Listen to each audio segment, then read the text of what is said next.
Hello everybody, I am Wyvern Gaming, or in this case Wyvern number 75, and I am here to talk to you about Pocket Puma Pets and provide visual guides to help users on the site manage and maintain their pumas.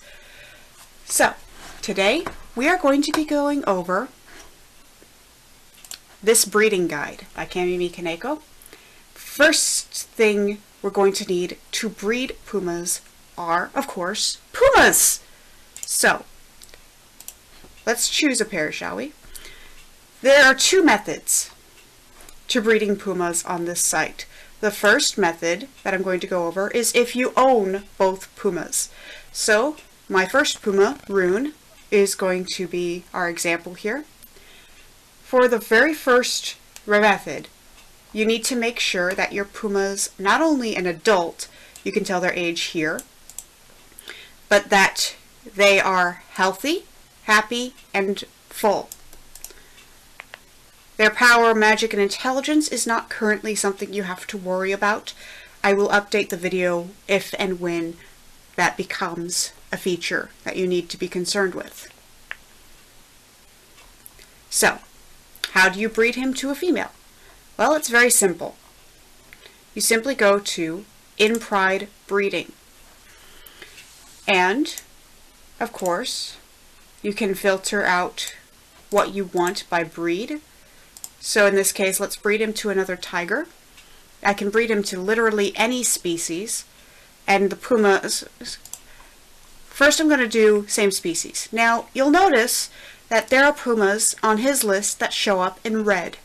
This means you cannot breed them because this is a descendant of his. This would be inbreeding, and since they are not 6 generations away, it is wrong to breed them.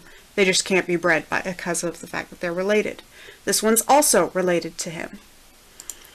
In this case, I'm going to breed him to one of his mates first, and then I'll show you that he can indeed be bred to another species. So in this case, let's breed him to his newest mate. And you will see, you get a notification. Now, if I look at the female's profile, it will tell me when she is going to give birth to her babies. And the kitten, and as well as give me a link to the male's profile, so you can get a general idea of what the kittens are going to look like. And you can, through their offspring list, look at previous offspring. Those are just some small features I thought I'd mention. Now, you can breed them to other species as well. Let me show you an example of that with, say, a cheetah. Let it load in a moment. You'll also notice that as I bred him, his hunger and his health went down. He is now 5% hunger and 98% healthy.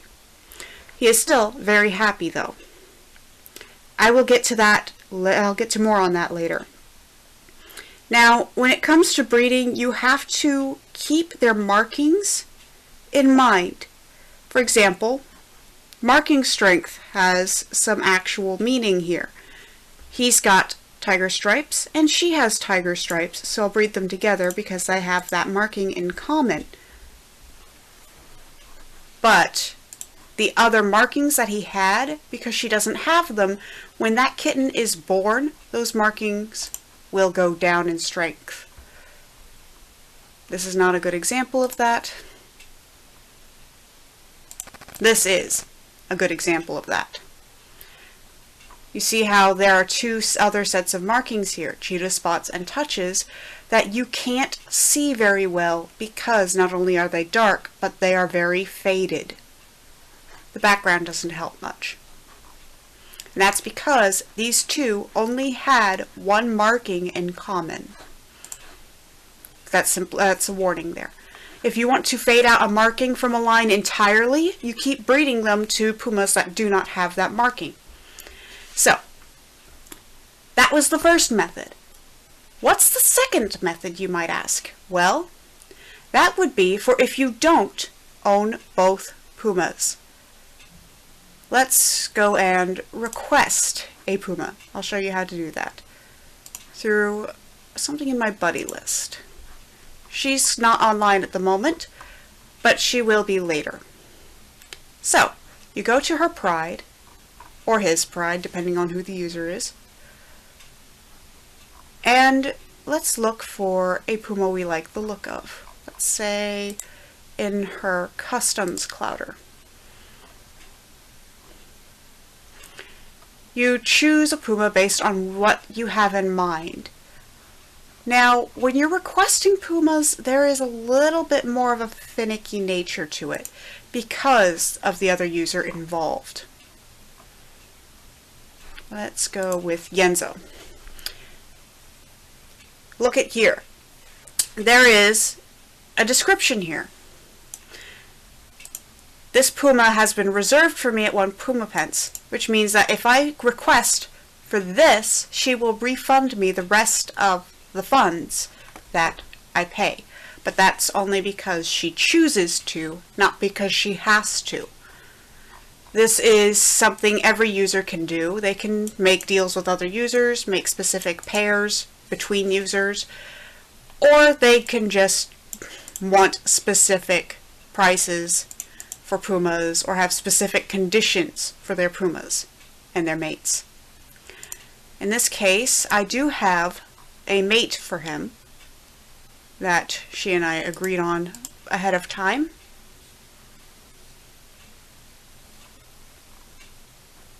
And that's this one. And now you can see that they have been bred together. So, there's another way of seeing what Pumas are going to have pregnancies, and that's this. This is a list of accepted breedings because they're in pride, and what parents are involved, as well as where the Pumas are going to be born. Oh, another feature I should show you. You can choose for a Puma to be born in a specific pride.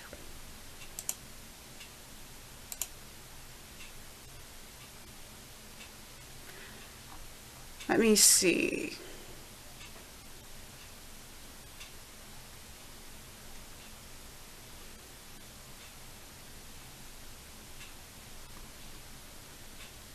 Actually, I think I want to use a different Puma for this. I'll use a different alpha. Let's show her.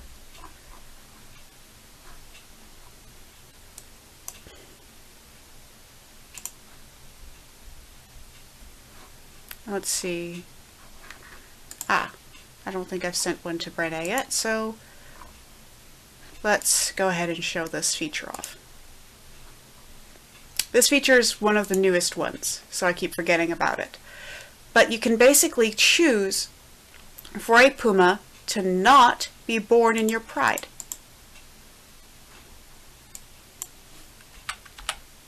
You can choose for a Puma to be born in a different person's pride. And now, as you can see, Fortuna and Tenebre's kitten will be born in user Brene's pride instead of my own. She won't know that this is coming, so the notification for the birth will be on her account. And here's the thing with kittens. It will always notify you when a kitten is born in your pride, or when a kitten that your male has sired has been born, well, no matter what pride it's in. So, now to deal with the H3 meters. Health, happiness, and hunger. Happiness goes down 1% every 2 hours, twice a day.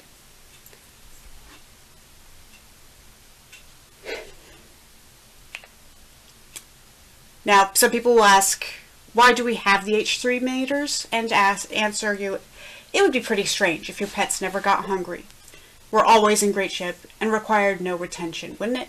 Right now, they only affect your Puma's ability to breed, but in the future, they will be linked to plenty of cool content. Keep in mind, happiness decreases 5% daily. It also decreases whenever you breed your Pumas. 4% per 10% increase in hunger, or 1% instead of 4% if you have premium. Nifty, eh? Premium does have an effect. Now, to keep your pumas happy, there are currently 3 ways to do this. First, there are toys, which you can either buy in the shop. And there's a selection of toys you can buy, from gaming dice to balloons, bouncy balls, all sorts of stuff. Or you can play the games. These games are daily freebies, so they don't actually make your pumas happier. You simply get stuff for it. But these games, when you play them, and you finished it, in this case, every time you you start digging, you get a increase of happiness by 2%. But in other games, you simply get happiness by playing once.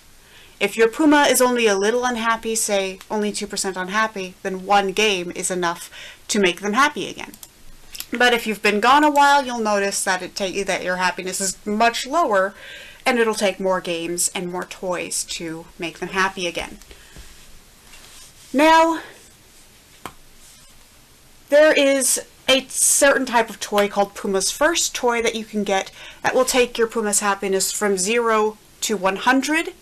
I suggest only using those if you have been gone for a long time, because it's a guaranteed 0 to 100 instant happy thing. So only use them when you desperately need them. But basically, only pay to play or multiple play games will make your pumas really happy. Now, there's also quests, and upon successful completion of a quest, you will get happiness, 2% happiness. Hydra Cat asks for food, Kazoo asks for toys, and Bone Collector asks for bone shards. And the more bone shards you have, the more likely you can buy stuff from him, like these cool items that they can wear. But it'll also make your pumas happy. New items are occasionally added to this, or redrawn occasionally if we need it. Some items fluctuate on what's there and what's not, but they're all very cool things, and hard to get otherwise. But Kazoo, he just asks for toys, and occasionally he and Hydra Cat will give fireflies for completing theirs on time. Now with the quests, you get more plays if you have premium, like I do. Same with the games. If you have premium, you will get more plays. Now, to get health up, there's only one way to currently do this, and that is through the healer. It's somewhat expensive. For example, every 1% increase that she gives your puma will cost 100 Puma pence. So in this case, because the health need is 6, you need 600 Puma pence. And with 2, 200. With 8, 800, etc. Altogether, my pumas costs 1,000 right now. It's easier for me to just do the 1,000 because I've saved up a lot of pence. In any case, though, for newer users, it will be a little harder. We don't yet have health potions or anything. You can also feed your pumas. Any food will do, but when you feed them, you will notice that there are some foods that are better than others for certain types of boosts. For example, 1 to 85% will usually heal someone who is at 5 to 50% hunger up in one go. Sometimes, though, it'll only give you 14%, like in this case, where he now only has 1% left to go. Foods like the Petit Fours, though, it will also give 1 to 85, but they usually lean towards lower. For example, that one only did 3. And again, 3. Once they are fully fed, it's back to normal. The H3 does have an influence on how you can breed. The pumas you breed will increase in hunger, and possibly also in health, and also possibly decrease in health and happiness. As a rule of thumb, if all your Puma's meters are less than 25% away from the idea, the Puma will only gain 5% in hunger and see no other changes. If you do a lot of breeding, you will need to ensure that your Pumas stay fed. Remember, if you breed two Pumas together that are not the same breed, both alphas, one for each breed, will become more hungry. The H3 meters show how happy, healthy, and hungry they are, and any alpha will display his or her H3 meters. You'll need to interact with your alphas. Alphas are in control of the hunger, happiness, and health of all the Pumas of their same breed. Simply swapping with one Puma, simply swapping which Puma is your alpha will not help it, because these stats link to your account and not to a specific Puma. Pumas are a tight-knit bunch, and if the leader of a breed is miserable, they all are. And if the regular Pumas of that breed interact, the alpha takes the hit. As a general rule, you want the health happiness meters to be as high as possible, and the hunger to be as low as possible. Makes sense, right? You can find them here on the alpha's page. She is an alpha, and she's also a featured Puma, so I get a quick link to her there. You see how her health and happiness are 100 and her hunger is 0? That's the ideal.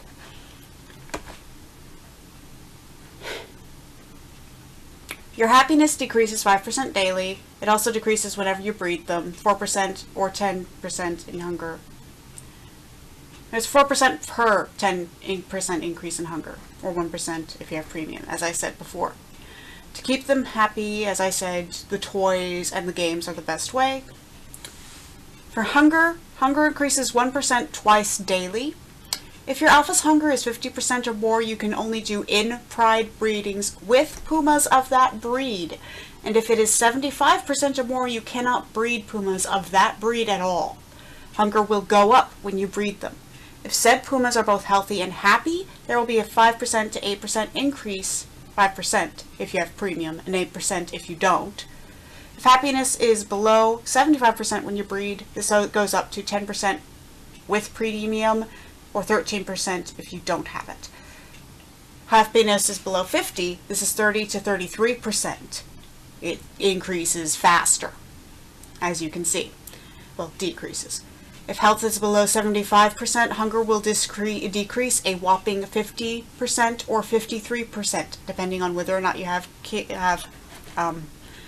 premium. Now, you can also purchase food from the shops. Any food will do. It doesn't matter if it's fruit or meat or bakery item. You can buy it, and then you have to wait a certain amount of time, say 5 seconds, to buy another item.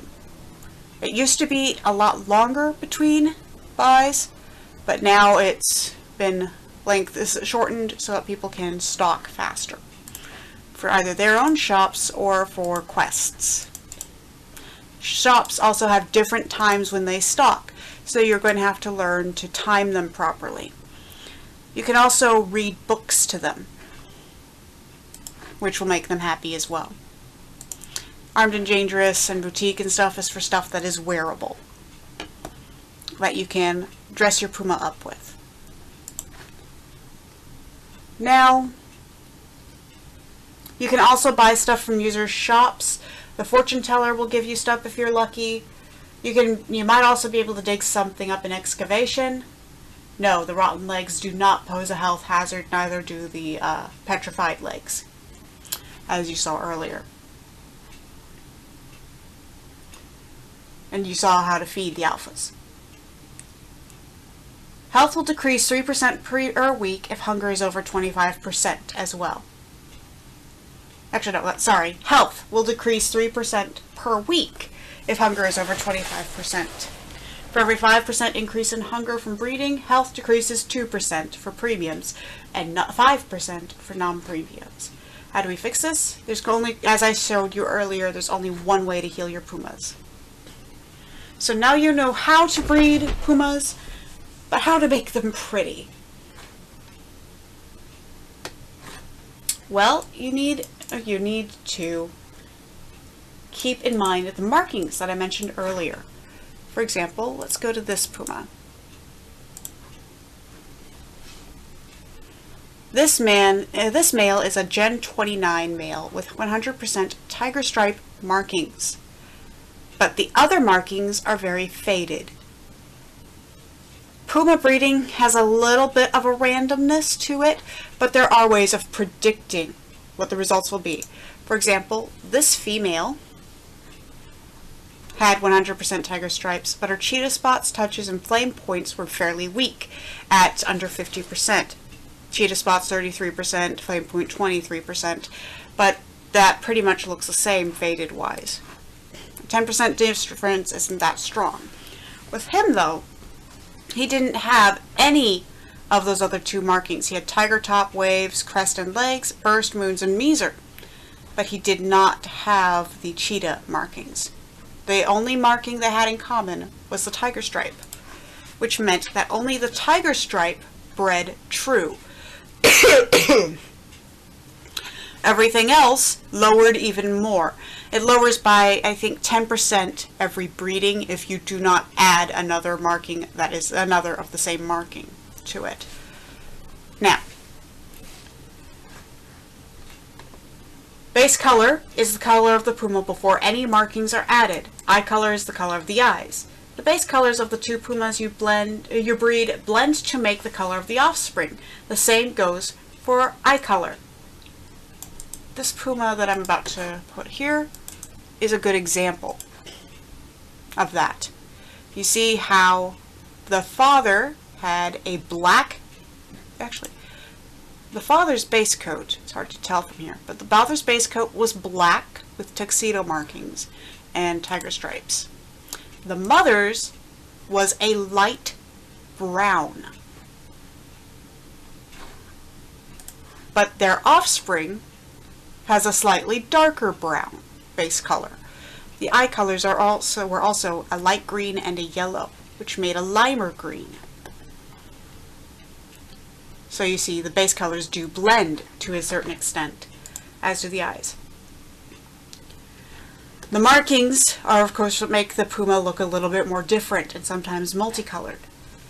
A Puma can have as many markings as there are in the system. The percentages show how strong the markings are. The lower the percentage, the more transparent the marking. This means that the lower the number is, the more other markings will shine through. If you breed a Puma with 100% in a marking, with a Puma that doesn't have that marking, you'll get slightly over 50%. Like with this Tuxedo Large.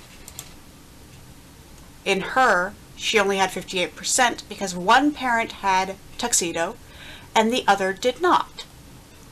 So the Tuxedo Large went to 58%. When she was bred back to a Puma that did have that marking at 100%, it went up to 85%. If this one is bred to a Puma that has a 100% Tuxedo, that marking will go back up again. Like in this one. I didn't breed her to a Tuxedo, so the marking went down again, back to 53. But in this one, I bred it to someone who had a quieter Tuxedo, and it went down a little bit, but it is still very visible. There's a little bit of finickiness in that system. So in order to make a Puma with very clear markings, you need to find a Puma that has similar markings. So the more markings they have in common, the more likely you'll get a good result. That is why people will make sets of Pumas that have matching or nearly matching markings. In this case, I made this Puma with paradigms for the colors instead of just flat colors, but his mate has flat colors in the same markings, which makes some nice looking mixes, because it's nice to have slight mixes in the markings because they're really cool looking. So they fade without fading in strength, just fading in color. Paradigms kind of added to the color systems. Now, evolutions are a different thing entirely. He has one evolution here, and that's mane. Wooshies and lions will always have manes. With other pumas, though, they can still carry the mane marking without actually presenting the mane evolution without showing it. For example, in this puma has some invisible evolutions. Some of them are visible, others are not. She carries tentacles, arm hair, the Petrosis dorsal fin, dragon wings, webbed dorsal spurs, murex horn, tecony horn, and talons, but they do not appear on the puma itself. She simply carries the genetic traits for them. But her mane, Onoquist mane, bob horns, those all appear visibly, and you can see them. The others don't present at all because the mate did not have them. Evolutions, there's a 50-50 chance that they will pass down visibly if they don't have them, but if they, in this case though, the reason that appeared is because it had some of the same evolutions carried down, which is why they were able to appear in the first place. So if you breed an invisible evolution to a visible evolution of the same type, it will appear visibly on the offspring. At least has a higher chance. Many of the current evolutions can have colorations and paradigms on them, so you can use the same basic predictions of base colors that you do on evolution colors. They will fade and mix, just like they do on markings and on base color and eyes. You can have bird wings, saber teeth, super long claws, arm fur, all sorts of weird stuff. The paradigms just add to it.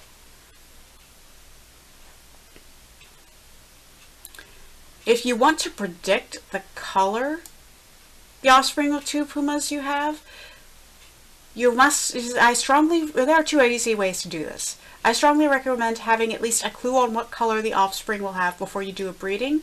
After a while, you'll probably be able to do this without using any tools, or else you could end up with having wasted time and money on something that could have been a lot prettier. So there's combined color tools that you can find online that you can do this with, but there's also, well, some specific tools linked here actually. There's this combined color tool. You add the color, the base color of one puma, and the way you find the base color is here. This is the hex code that you want to copy. In this case, her base color is black, and her mate's, in this case, his base color was purple. So you add his base color hex here. And then you combine it, and it'll show you two potential hex codes that you can use to predict what the base color will become. And you can also do this with the markings, the evolutions, the base eye colors. You can't do this with the paradigms because they don't have hex codes. You can do this with all the basic flat colors, though. You can also use the Puma demo to recreate the kitten by combining all hexes like this. You'll also get a close approximation of what the offspring will look like. The Puma demo only operates in 100% markings though, so faded markings will look very different than what you do in the demo. A way to show this is actually going to the demo, not Orb Cavern, that's where you create. Just click. That's the custom demo. You add what markings and evolutions you want with what paradigms and stuff you want, and then you can save the picture of the puma, say that. And you can take that and a Puma with maybe different colors and marking in the same markings, or different markings entirely, recreate the Puma, etc., etc. And you can save the images, put them in, say, an art program like GIMP, and fade them, crossfade them. If you have a specific color in mind for offspring, if you want to, say, make a Puma that has black starry eyes, which is hex code 000000, and you want offspring with, say, 110022 starry eyes, what do you look for? This involves some hex math, so if you're allergic to that sort of thing, you could always just experiment using the website linked in the combined color tools. Seeing that the offspring will be a midpoint of Pumas 1 and Puma 2, you will need something on the opposite end of black. So say 000011 relative to 110022. It's quite easy. 000011 is 11 away from the first two numbers, 00 away from the second two, and 11 away from the last two. Each 2 digits represents the amount of a certain color in order, red, green, and blue. So the other parent has to be 11 plus 11, 00 plus 00, 22 plus 11. You might want to do this using a hex calculator. The result would be 22, 00, and 33. So you should look for a Puma with the hex code 22, 00, and 33 starry eyes to get the result of 11, 00, 22 starry eyes from a black Puma, from a black starry-eyed Puma. Paradigms are another way to color your Pumas, as I said before. So they're simply giving you a plain color. You have all sorts of patterns and colors with the paradigms that you use. Things like calico, dilute tortoiseshell, black terry cloth, and much more are available to use. Back to the demo for this. To show off some paradigms, let's use blossom showers. Here's one of many paradigms. Let's put this on a white base so you can see it better. As you can see, paradigms can really add depth to the design you're working with. Even with just a simple marking, you get different results with different paradigms.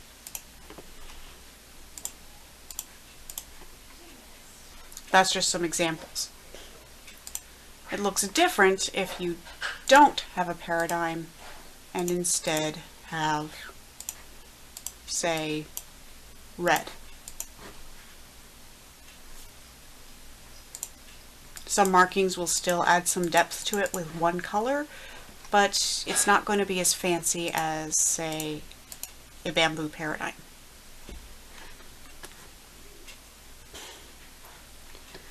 It's a lot more difficult, though, to predict how a paradigm will mesh with flat colors on the site, as we don't have hex codes for mathing it out. Pick ones you like and have fun. They're more for experimentation and for just plain fun than anything. As I said about inbreeding before, you're not allowed to breed 2 Pumas that are related up to 7 generations back, because it is possible to make a Puma with a lot of markings and they can get very expensive. Having one copied could be disastrous for the owner, and we want to protect our players. There might be other ramifications once full gameplay is initiated as well.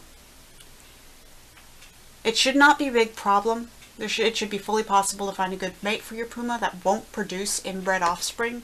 Look in the breeding forums. Feel free to come into the chat room on Discord and ask about it, which the Discord will be linked in the description.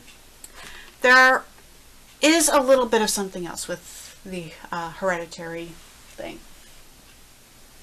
and that's how breeds pass down. For the current breeds, except for the Wuxi, when you breed 2 different ones, there's a 50% chance of the offspring to be each breed. If one of them is a Wuxi, though, there's only a 20% chance, 1 in 5, of getting a Wuxi. If you breed 2 Pumas of the same breed, you'll get an offspring of that breed. Unless your Pumas are very high gen, then there's a slight chance something magical will happen. We haven't yet seen that on the site yet, but there's still that chance. Okay, now for questions. I can't see my newborn kittens. Kittens are invisible when they're born. You will need to do a hard refresh. I'll show it here. Hard refresh cannot be done one of 2 ways. Either you click their name and then refresh the page to see changes. Or you can go down here and click reset image, which will do the same thing. The kitten should have been born by now. Kittens are born at the 1st, 16th, 31st, and 46th minutes, not the exact minute it says on the female puma. Can I get more than one kitten? For the time being, as of this video, no. You can only get one kitten per pairing at a time. However, this may change by magical and mystical means at a later date in the game, so keep an eye out for that. I thought the offspring would get mane, but it didn't. Only lions and wooshies can get mane. I mixed yellow and blue and got gray. Why didn't I get green? Puma colors don't mix like real-life paint. Screen colors are different from paint colors, as we discussed with hex codes a little bit earlier. In that colors on screen add light. Those in real life subtract. Look up RGB and CMYK if you're interested. Long story short, have a look at section 221 on Cammy's guide, which I'll link in the description. What if I change the alpha puma of a breed? Since health, happiness, and hunger meters are account bound, as I said before, they will not change if you switch pumas. So if your alpha lynx has 50% hunger and you switch alphas to a new lynx you just bought, your new lynx will still have 50% hunger. What happens if a puma's health reaches 0? Pumas may never die. However, at 0% health, a puma will be at a certain point unable to be bred, and thus they will get too hungry and unhappy to do so. Make sure you visit the healer regularly if you're doing a lot of breeding. I can't find any food or toys. The NPC shops restock between 3 to 4 times an hour, and the stock stays in the shop for 5 minutes at a time. So if you're planning on resupplying from the NPC shops, you will need to be patient. User shops are often the way to go if you're looking for food or toys, so be sure that you take a look at the item search or in the marketplace to find food or for toys for sale. The item search is actually pretty easy to find. Let's see. There, it's under Realms at the bottom of the list, item search, and you can look for any type of item. Say food, it's collectibles for some reason, but you can choose food and scroll down the list of all food related items. You can choose whether you want to buy them for Puma Pets or TE, or both. You can check shadow boxes as well as user shops. Shadow boxes are, you can't buy from them directly, but you can ask them to sell. But yeah, once you check food, you can choose what food you're looking for, say the snow cone, and you can see all of the stuff in people's shadow boxes, how many people have of each thing. Shadow boxes are basically displays that people use. But if you want to look for user shop, you can just choose a food, click on it, search, and grab something from someone's shop. And it's a little easier to find things for quests that way too.